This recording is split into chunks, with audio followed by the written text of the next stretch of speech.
VIP. Let's kick it. Ice, ice, baby. Ice, ice, baby. Alright, stop, collaborate and listen. Ice is back with my brand new invention. Something grabs a hold of me tightly, flow like a harpoon daily and nightly. Dance, crush the speaker that booms. I'm killing your brain like a poisonous mushroom, deadly. When I play a dope melody, anything less than the best is a felony. Love it or leave it, you better gain weight. You better hit bullseye, the kid don't play. If there was a How's it going, friends, and welcome back to SeaWorld Orlando for another fun-filled episode of ParkTwister. Today is sort of just going to be an updates video around the park, ride some cool coasters, see some awesome animals, and just have a good time. We're also going to check up what's going on over at Icebreaker later, and yeah, just have a fun day at the park. It seems very quiet here when all the other parks in the Central Florida area have been jam-packed. So let's get on into the park, have a good day, and get this video rolling. Here we go, and of course you are greeted with Manta as soon as you head on into the park. Let's try to wait for a train and get a cool action shot of that splashdown over the water right here. There it goes. No one is on that train, which you know what that means, walk-ons. Let's go pop the camera in the locker and hop on this thing. Now I will say this though, I do not have a GoPro with me, so I will not be able to take you guys on the ride, but, oh, it looks like they're running two trains. That's always good to see. But so I will be putting you in a locker and just insert some clips of the ride while I go on the attractions. All right, in you go. All right, see you after the ride. I'm back. All right, so we just got off of Manta back row. The positive G's through the pretzel loop are always the best. And also I ran into Ethan right here. The Orlando tourist? Yep, go follow him on YouTube. But now I believe we are heading to Kraken. Journey to Atlantis over here is still under its refurbishment. So we will not be riding that, and I don't think we want to. It's like, what, 50 degrees out? This overcast weather is really making it cold, and yeah, the rides are definitely cold to be running right now. But Manta still great as always, even in this weather. So I believe we're gonna do Kraken and then hit up a couple of the other rides here.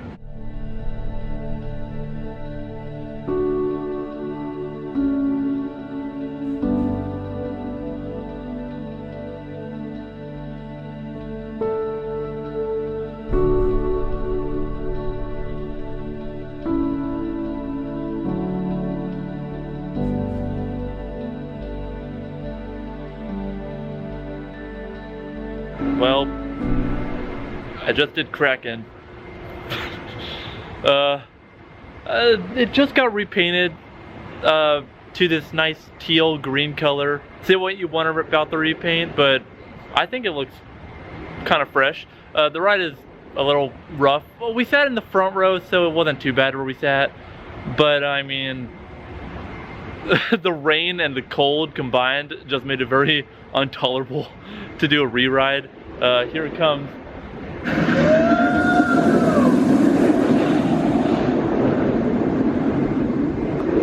But yeah, the ride is still a lot of fun.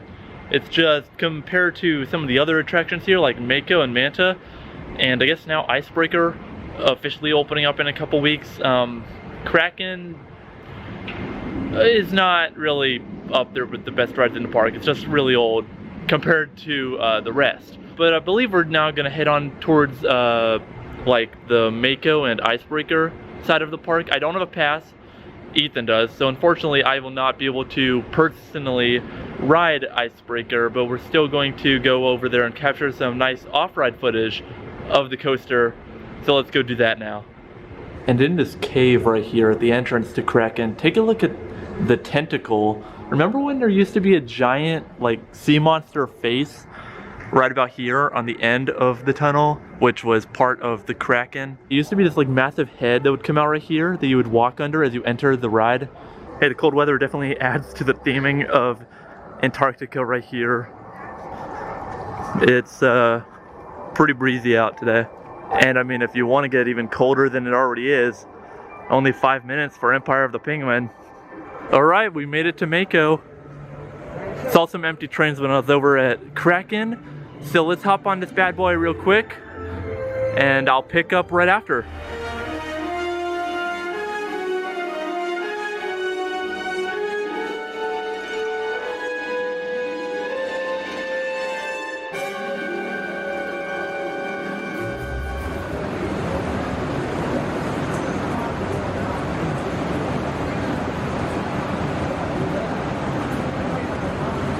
And well, we just got a front row ride on Mako in the rain, in the cold, and it was freezing.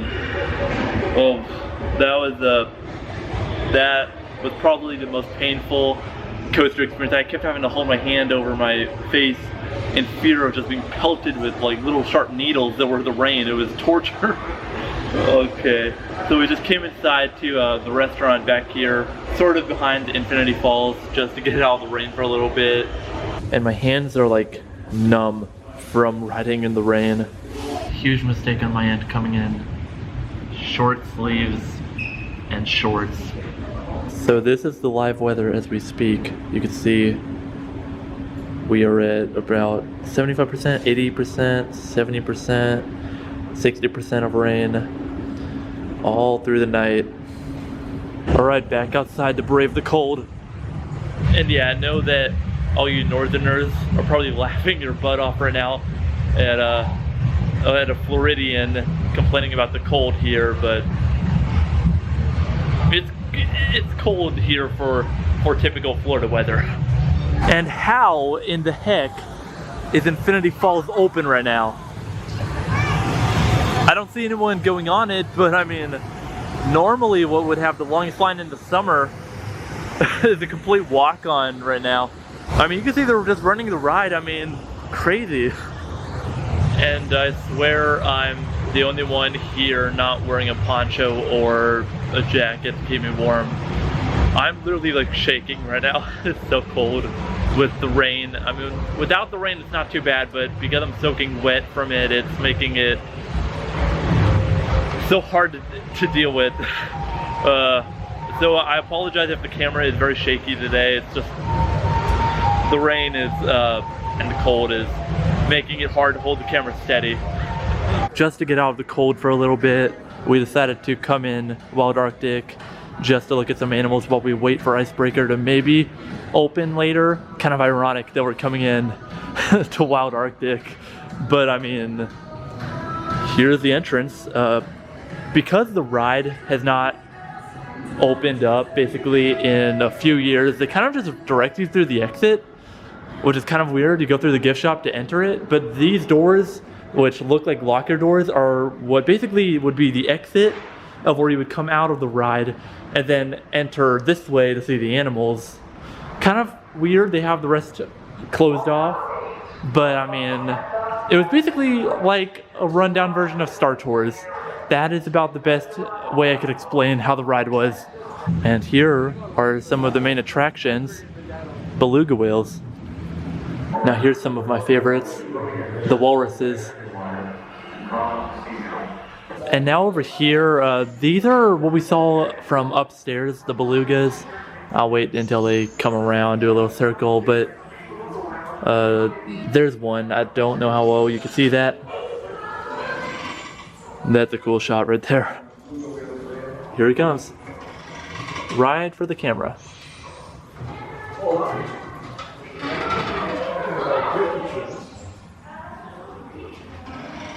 So we finally made it over to Icebreaker, and it's really the main reason I wanted to come. I don't have an annual pass here, so I can't ride it for the previews, but I wanted to capture a bunch of off-ride footage, but it's actually down, most likely for the weather.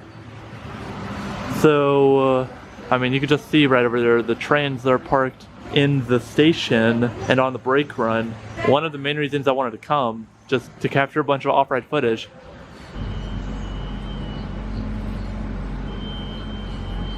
Alright, I just heard the siren go off from inside the station for Icebreaker, so it looks like they're gonna start testing right now.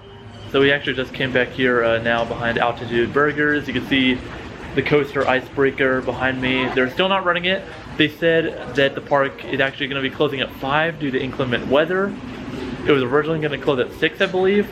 And they said that they do not guarantee that the coaster will be up and running for pass holder previews before the end of the park operating hours, but we'll see. You can see right there that a train is on the transfer track though. The track that will shift horizontally onto the launch track. So don't know what's up, but definitely a delay in getting this thing operational.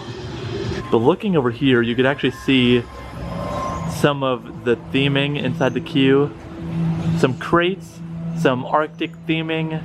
It also sounds like they just turned on the queue audio and the television screens up there. Hopefully that means that something's gonna happen.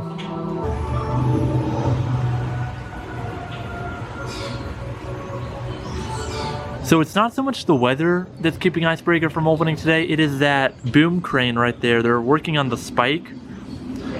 That, I mean, I guess that's what's holding back from them opening today. Hopefully they can resolve the issue soon. They brought, like, the crane was there when we arrived and then they pulled it down.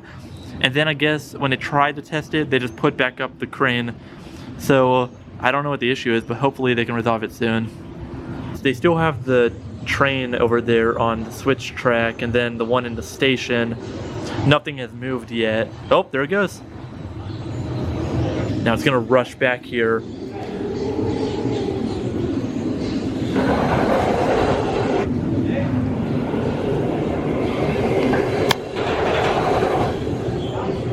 All right, now you're gonna see an E-stop. Now normally it would launch you 4 times. First backwards, then forward, backwards again, and then forward with enough momentum and speed to make it over the top hat and through the rest of the course. Here he goes again.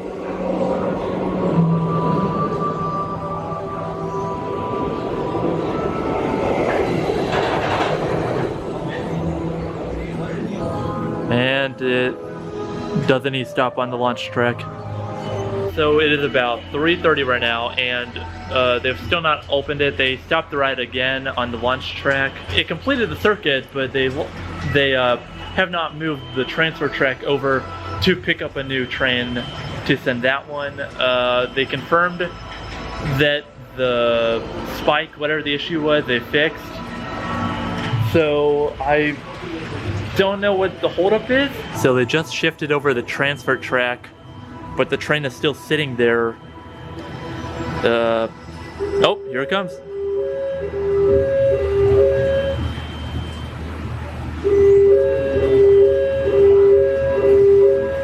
Clear the icebreaker track for moving trains. Clear the icebreaker track immediately. Icebreaker is about to start. Oh, that's so cool. Here it goes, it's gonna launch backwards first. There it goes. Let's hope for a successful run now. Okay, it's gonna do a quick rollback. That's all part of the ride, don't worry. Nothing wrong yet. And another E-stop. Okay, here goes test number 2 and another E-stop. Oh, here it comes. Yes.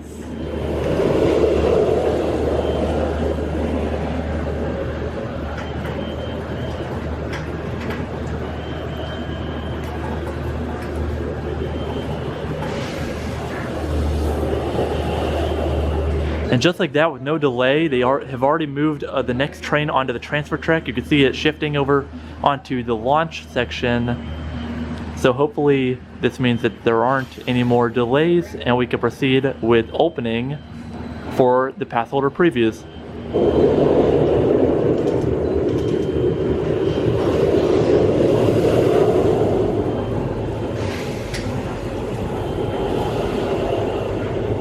Now over here is the merch stand for Icebreaker. It's not open yet. They should have these curtains up and have it open for visitors when they're actually seeing visitors on the ride. But right now that is not the case. We did just see the team members head on into the attraction to, I guess, get their test runs to make sure everything is working as properly or as it should be. Sorry, it's cold. I keep slurring my words out here. But yeah, the team members just headed on inside. We did hear that they might open the ride just for the last 30 minutes of the park operating hours. Hopefully that's the case. I can't tell yet if people are on that.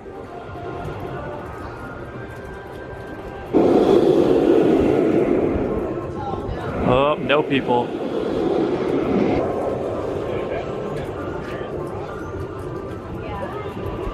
And so unfortunately I am unable to ride because I am actually not an annual pass holder, but Ethan is. So I will be capturing some footage of him when he's on the ride and see how well he likes it. Unfortunately, unable to ride.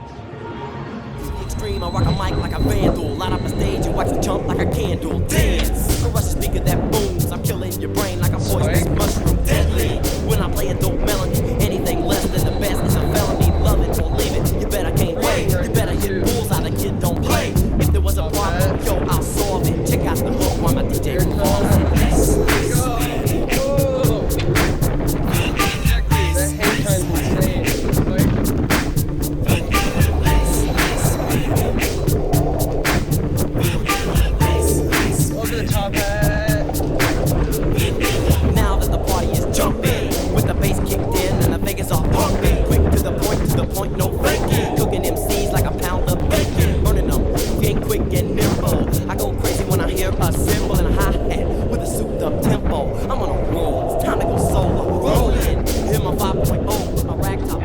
That's a really good ride.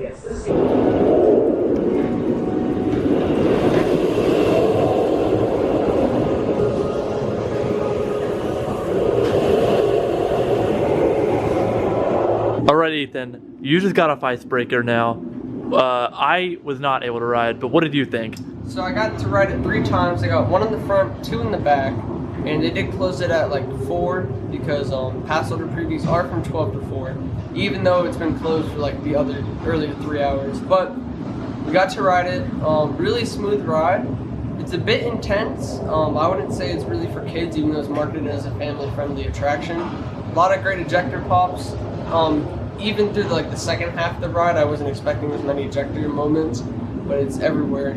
The spike, I recommend the back row. For the top hat, it also has great air time in the back row. Front row is also really good if you want the view, so I definitely recommend it. It definitely feels faster in the front row.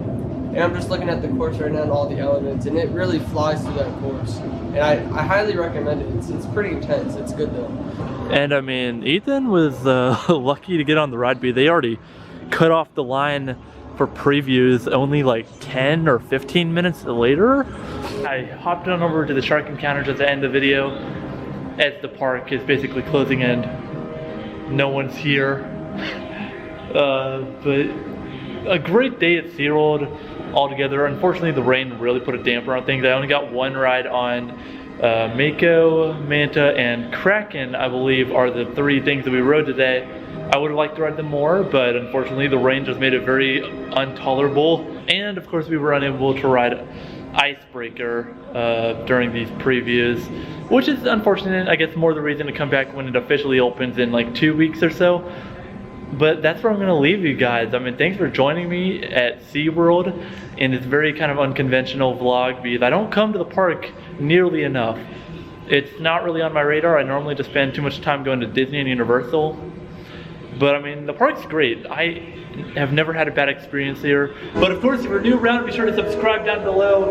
Like the video for more if you enjoyed it, and I will see you in the next one. Please step off and continue